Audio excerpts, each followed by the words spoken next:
Hey, kia ora, Helen Brahms coming to you live from Colorado Springs in Colorado. Hope you're all having a super fantastic, sparkling, shake it up Saturday. My day got shaken up a little bit. But first, so how was your shake it up day? What did you do that shook it up a little bit? What did you do to shake up your mindset, your business, and have some fun? Did you try something new? Sorry for the very brief Facebook Live this morning, but I had to squeeze it in just as Networking Riches was getting started, because if I waited for a break, it would have been sometime in the afternoon.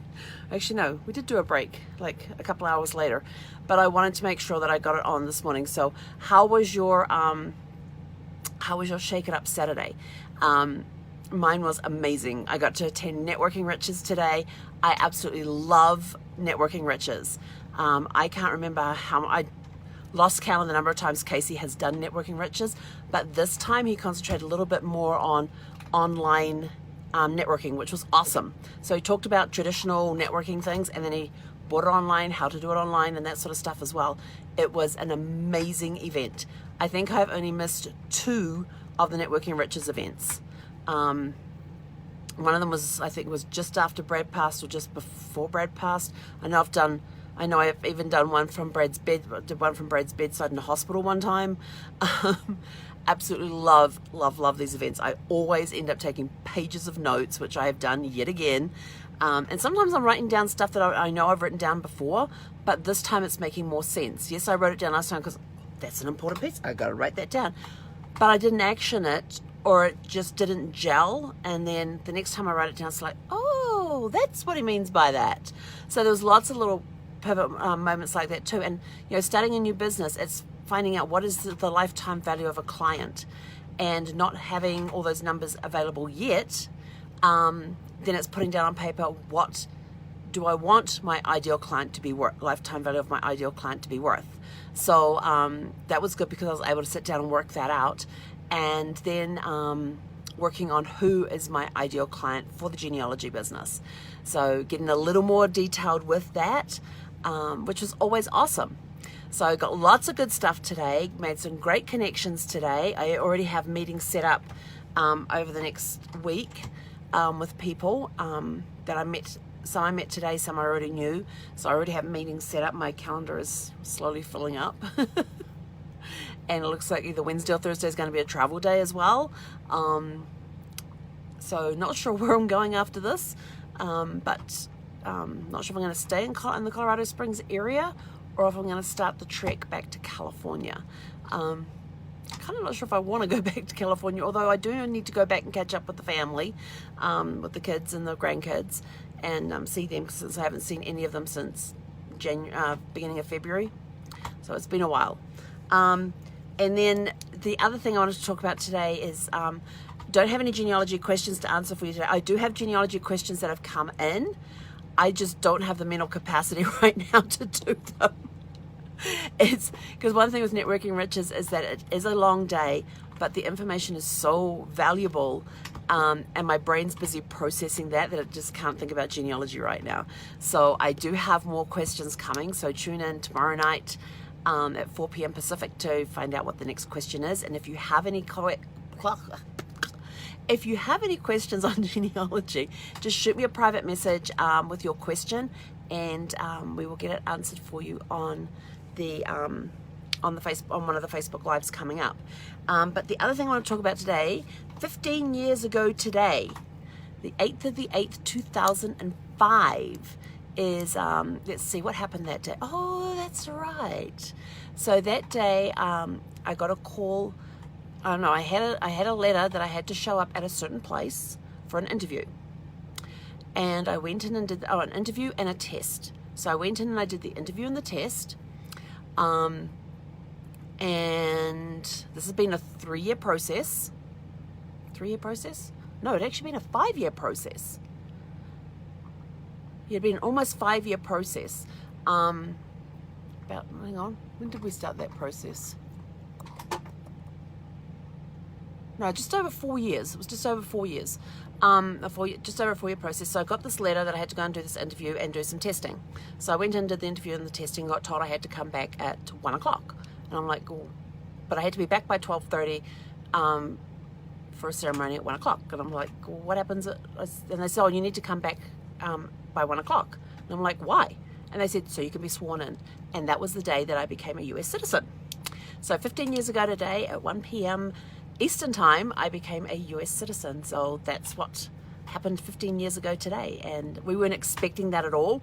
We were just expecting to go in, do the interview, do the testing. Everything else had already been done, and that was like the last step. And then they told us to come back, and then I got told to come back that day. And they had the ceremony. There was 52 of us that got sworn in that day. It was a pretty cool day. And Brad had taken the day off work to come with me as moral support. But then, of course, when he went to get up to come back with me for the interview, and the woman said, nope, you can just stay there. You can't come back. But when we came to do the ceremony and stuff, he was able to be there and take some pictures as well. So 15 years ago today, I became a US citizen. And yes, I still have dual citizenship because I do. Both countries are fine. I still have my New Zealand passports, have renewed them while I've been here, and they don't have a problem with me being a US citizen, and vice versa. So it works out pretty well. So that's what happened 15 years ago today. And my brain has just gone mush, and I'm about to start repeating myself, so I'm going to get out of here before that happens. But it was good seeing so many people that I knew online today at the Networking Riches, catching up with some people in the private chats during the breaks, and then meeting new people. Got to meet some new people today. May have some new clients out of it, because we've got people who are actually asked me how they could find out more about my genealogy business. So I sent them to the website so they could have a look at it, and I said, go to the contact us, fill out the form there, and we'll set up a free consultation with you. So they sent them to, just so you know, yourfamilytreedetective.com. And so yeah, it's been an amazing day.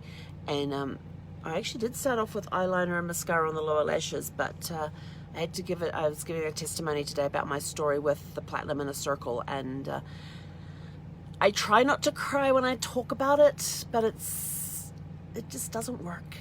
I always end up with the tears running, because it's such an emotional, my journey with platinum in a circle has been such an emotional journey, from where I went with my business to how it was growing really fast and rapidly and everything else, to having it come to a screeching halt with Brad passing, and then having to pick the pieces up and figure out who I am, and to keep moving, and to go realize my dreams and stuff like that. So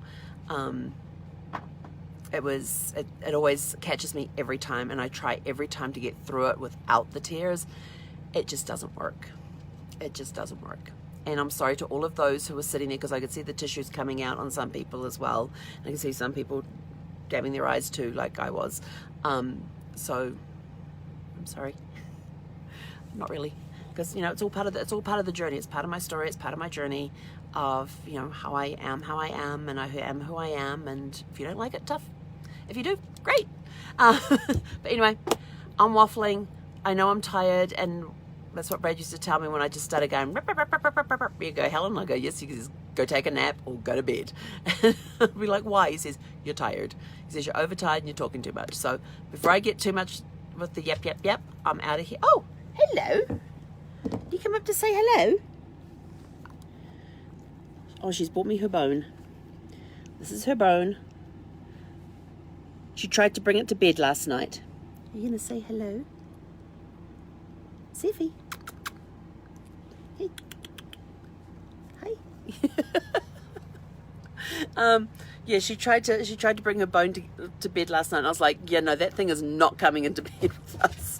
So I went and I put it somewhere where she watched me, and she watches me whenever I pick up her chew stick or this bone thing. She's like, watches me. She's like, eyes fixed, watching. What are you doing with my bone or my chew stick? Where are you taking it? Is it safe? And there's times I've put it in a safe place for her, like on her bed that sits on the couch there, and I put it under the blanket, and I'll go back to bed, and like 2 minutes later, she's coming into the bedroom with it in her mouth. And she will drop it right here on my chest, as I say, I gave it to you to look after, so look after it. So I've been bought the bone to take care of, and she's just stuck it on the table. But anyway, I'm out of here. I'm going to go take her for a run around, go let her off the leash and let her have a run around. So have a Have a super fantastic sparkling rest of your evening, and we will catch you guys tomorrow morning for Serenity Sundays. Enjoy the rest of your Shake It Up Saturday. Until tomorrow, hei konera.